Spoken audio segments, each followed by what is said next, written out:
Nating tatandaan na yung buhay natin is napaka-blessing. So now, magluto tayo ngayon ng adobong pusit. At yan, ginisa ko na yung bawang sibuyas at luya. At yan nga, nahugasan na po yung ating pusit. At syempre, gigisa na natin yan, naging light brown na. So, ang isusunod natin is yung kamatis.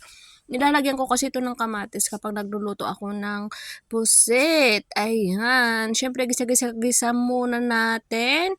At after that, ilagay na natin yung ating pusit. Madaling lutuan lang ang pusit po kasi kapag matagal yan ay maging makunat po. Ay, wag maging makunat. Pag siningil, ay char!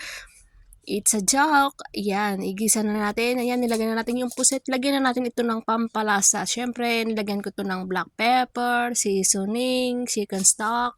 At syempre, nilagyan ko ito ng konting pusit. Este is patis ang nilagay ko po. Konti lang yan naman.